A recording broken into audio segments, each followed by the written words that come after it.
Samantala, patuloy naman na nakamonitor ang Pag-asa DST kay Bagyong Julina. Pero ngayon, alamin natin kung saan tatahak ang bagyo. Mula po yan sa aming kasamang si April Enerio. Live naman mula sa Pag-asa DST. April, magandang umaga sa'yo.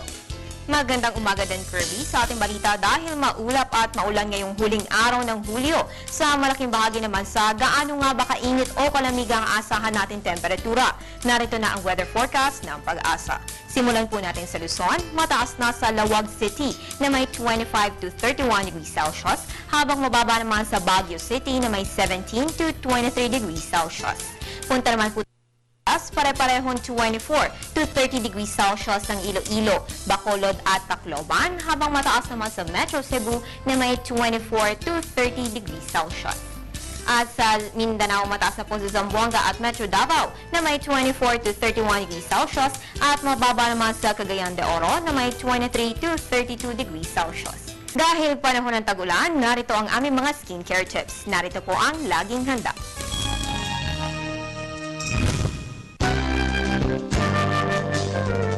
Anuman ang panahon, dapat laging inaalagaan ang ating kutis at balat. Kaya ngayong tag-ulan, heto ang tandaan. Panatilihing tuyo ang anit upang makaiwas sa fungal at bacterial infections na maaaring makuha ngayong tag-ulan. Maghilamos araw-araw gamit ang soap-free cleanser. Makatutulong ito para hindi bumukas ang pores sa muka na sanhi ng humidity at maiwasan ang dry skin.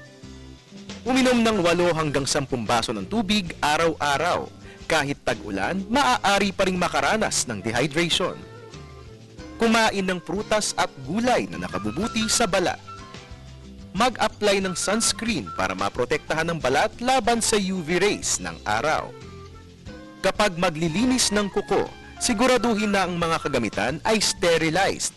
Iwasang tanggalin ang mga cuticle ng kuko dahil itong nagbibigay proteksyon laban sa mga fungal infections na maaaring makuha ngayong tag-ulan. Ang balat ay protektahan at alagaan. Ito ay palatandaan ng mabuting kalusugan. Mga kababayan, please follow us on Twitter, like us on Facebook at bisitahin ang aming website. At yan ang pinakahuling balita mula dito sa Pag-asa DOST. Yung Weather Girl April Enerio para sa Telebisyon ng Bayan. Balik sa'yo, Kirby. Maraming salamat sa iyo, April Enerio.